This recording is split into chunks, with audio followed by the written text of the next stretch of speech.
For many Nottinghamshire people, this is the start of a dream family holiday or weekend of adventure. More than 4 million passengers a year pass through the doors and onto flights to over 70 destinations around the world. Across the check-in halls and hundreds of hidden corridors, an army of staff keep things flowing safely and securely 24 hours a day. From check-in to security, baggage to the airfield itself, a well-oiled human machine is making everything tick. Join us as we take you behind the scenes at East Midlands Airport.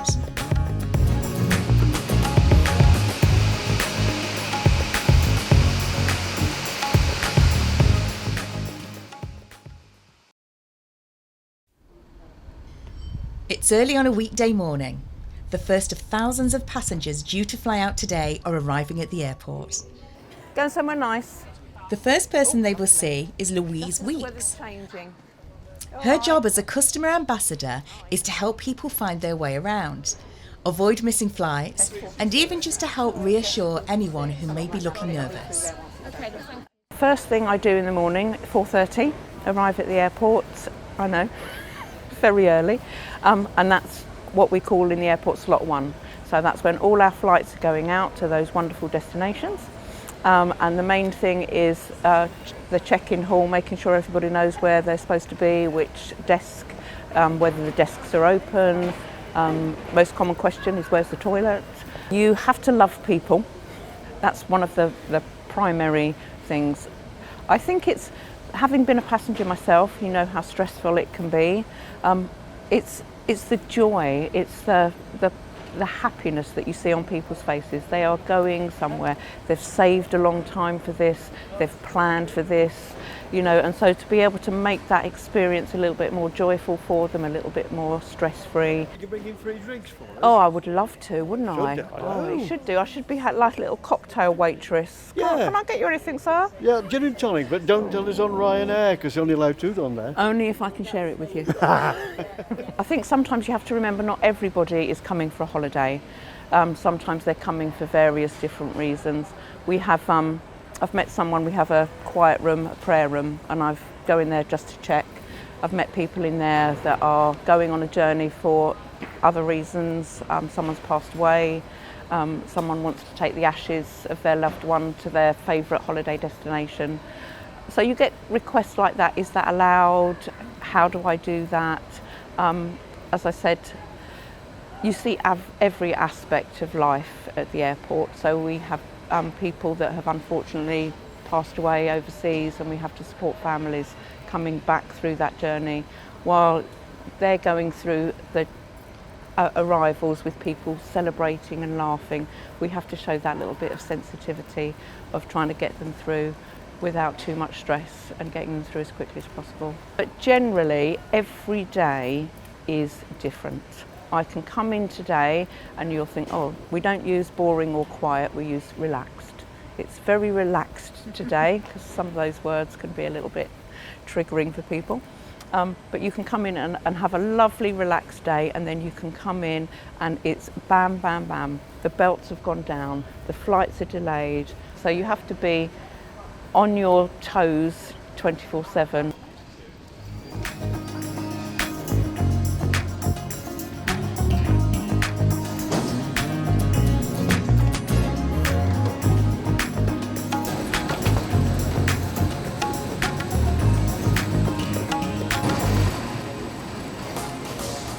Once your bags are checked in, they disappear into a rabbit warren of complex tunnels and conveyor belts overseen by Paul.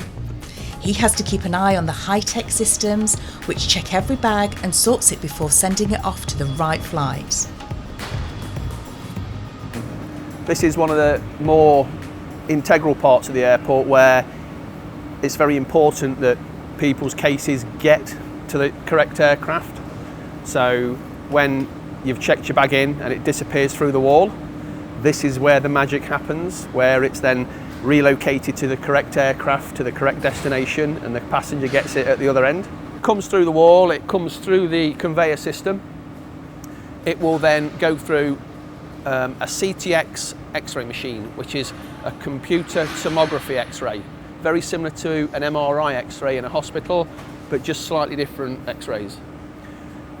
The machine itself is so intelligent, that is what is determining whether your bag is a risk bag, what's classed as a risk bag, or a clear bag. Once it's determined, let's say it's decided there's something in your case I don't quite like, there is a specific type of flip-flop that for some reason it does not like. I can only assume that it's to do with the density of the foam, so it just literally plucks it up, and what it then does is sends that image through to screening agents who will then check the image, and they will do various things to determine it that it's a clear bag, and then they will press a button to say yes, we're happy it's clear, and it will then travel on to the correct lane of conveyors to get back to the carousel where it needs to end up. So my job title is a baggage and security equipment operative, and what that basically means is that there's 5 of us in total who we work on our own, we're lone workers.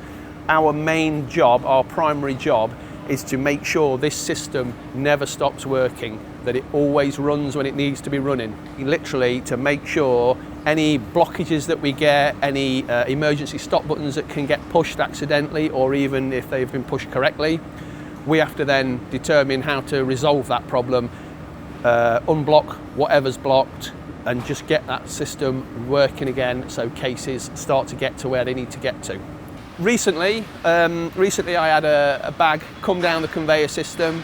Now we have cameras where we watch conveyors, special points where it tends to blockage or have problems with that. And I noticed coming down the conveyor there was a lot of what I would class as debris on the conveyor. So obviously come out to have a look at it, and they'd put the case through and not zipped it up. So it literally, as it had gone round the different turns and the inclines and declines, it literally had unloaded most of its contents along the conveyor system. So obviously we have to stop the conveyor system, collect it all up, go backwards looking for where other things have dropped through the gaps in the conveyors and parcel it back up, and we report that, and then it goes on its way. While Paul's talking to our camera crew, an alarm sounds and the conveyor belt stops. Somewhere there's a blockage in the system. Paul's the nearest operative, so he dashes off to try and find it, so he can get all the luggage in the airport moving again.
Right on time.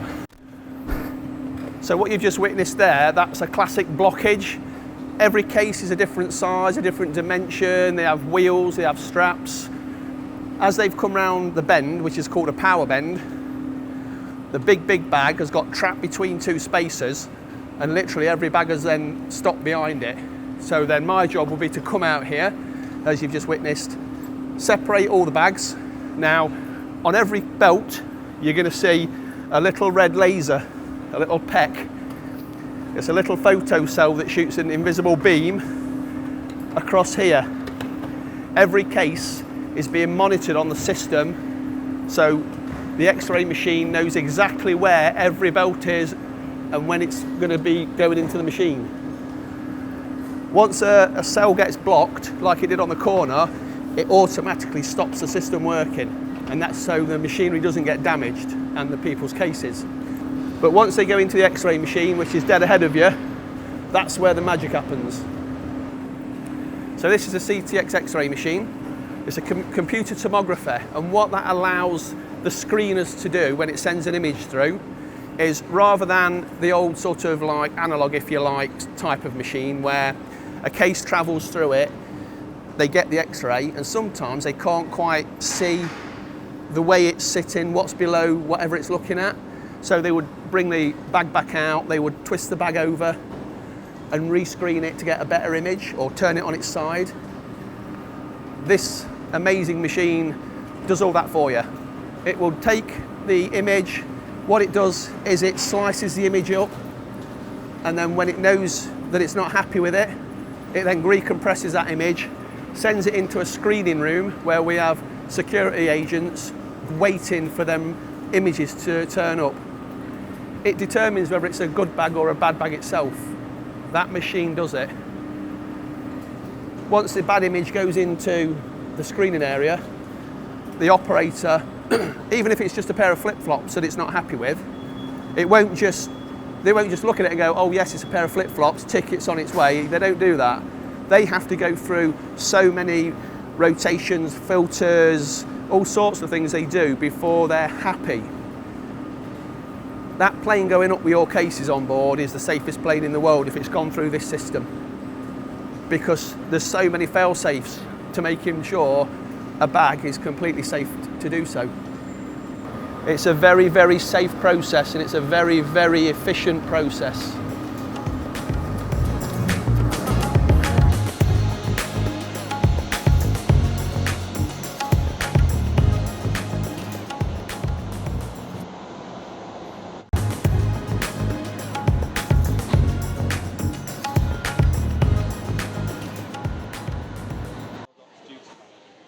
It's lunchtime on a busy weekday at East Midlands Airport.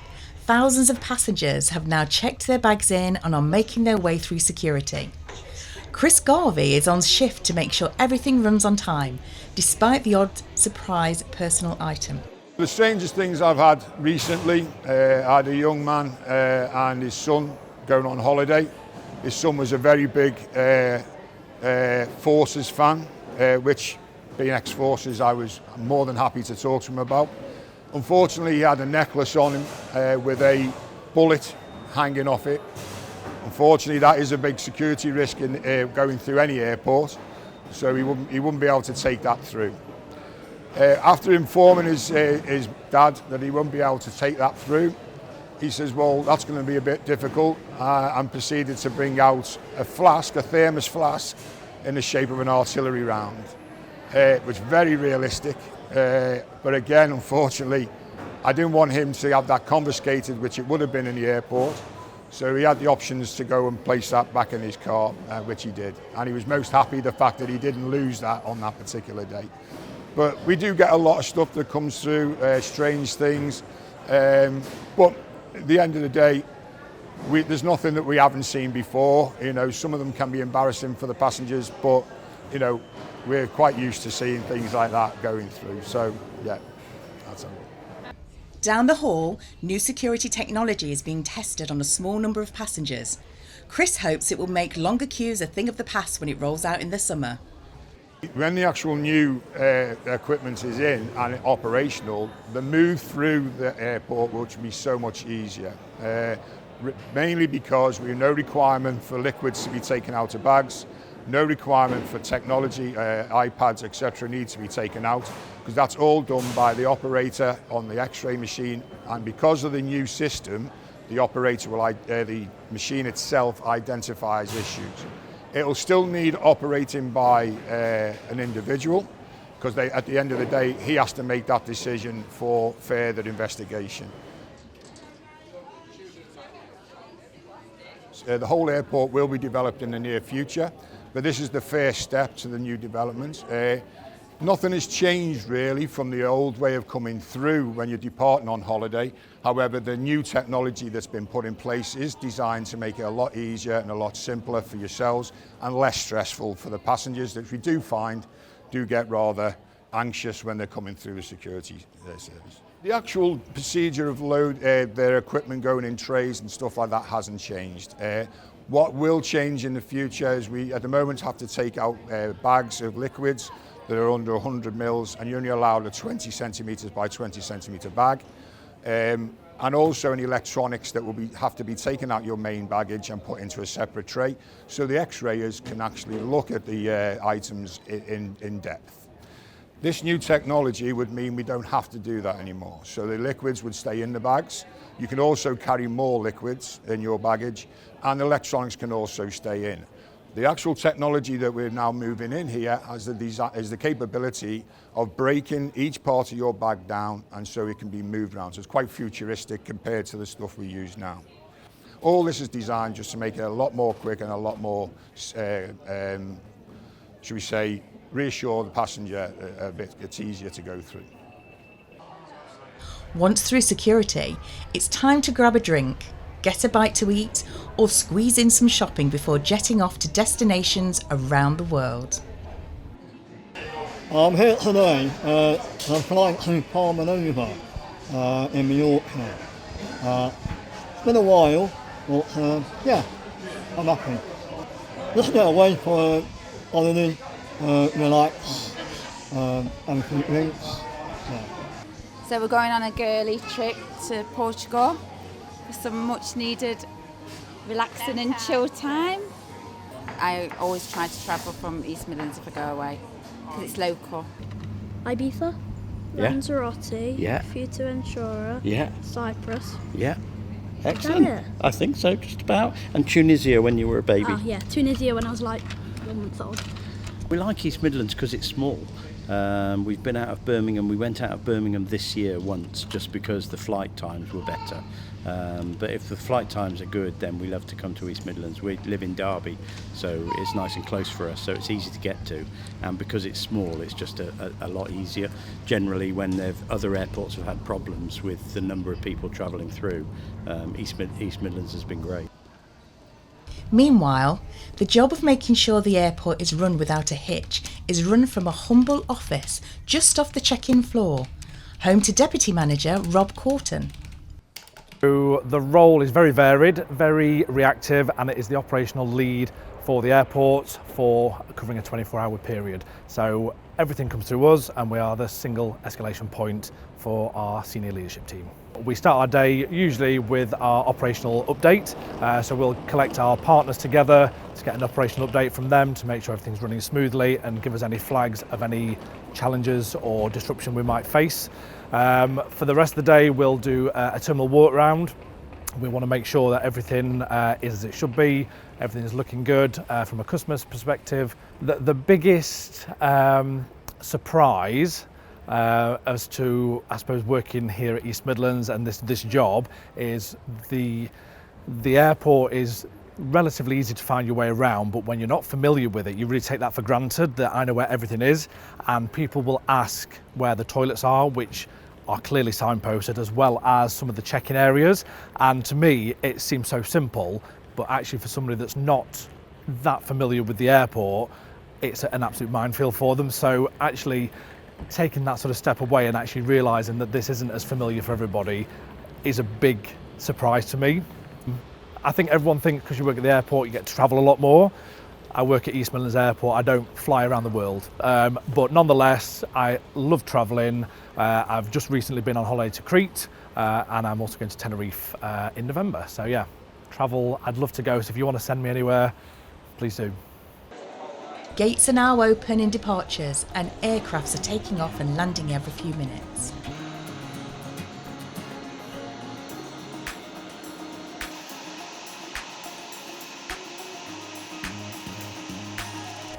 One side of the airport few of us ever get to see is the Airfield Operations Department.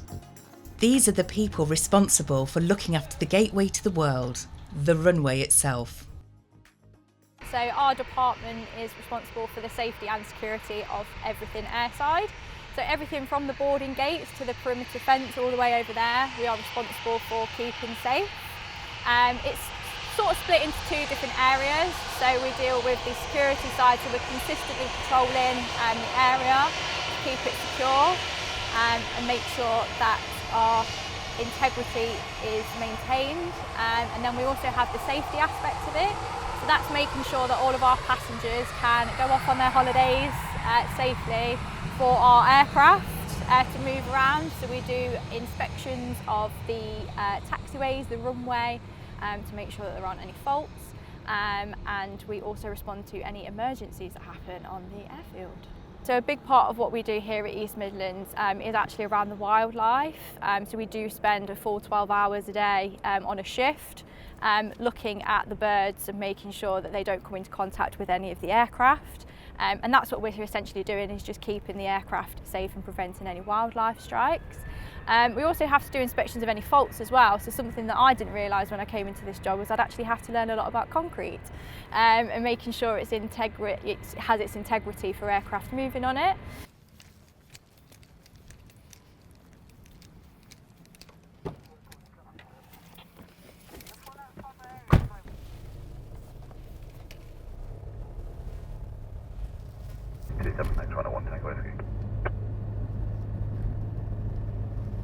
Ops 14 and Ops 2 vacated and holding at Mike 1. Ops 14. Ops, correction. Dot here, 07, right turn out, runway 27, clear for takeoff. So when we're carrying out inspections, we like to do it with two vehicles, just so you've got two sets of eyes across the runway strip, just so we can ensure that we don't miss anything. And then we can ensure we capture everything when we're doing an inspection. That's Brixplayer 1346, thank you, that's 85 Yankee. That's understood, Express 31 Tango. Police 98 Zulu, taxi order point Sierra 1, QNH 1018. Sierra 1, QNH 1018, Police 98 Zulu. So in the runway there are three sort of zones. So you'll see the first part of the runway that we looked at, and this part there, the touchdown zones. So that's why you can see a lot of the rubber deposits from the aircraft when they come into land. So we have runway closures twice a year. Because we're 24 hours, we can't do regular maintenance like other airports do. So twice a year we close the runway for 3 weekends, and we have contractors that come in, and we have hundreds of people and vehicles that come on overnight, and they'll do stuff like repairing faults and rubber removal.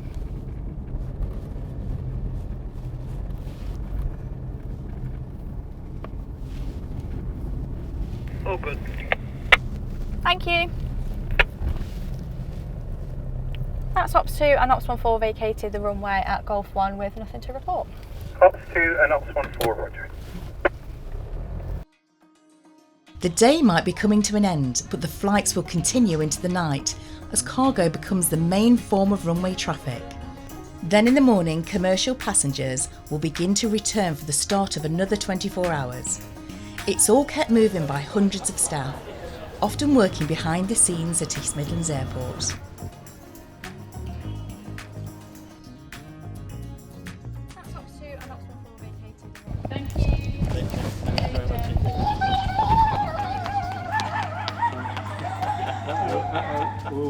Our trolley has gone.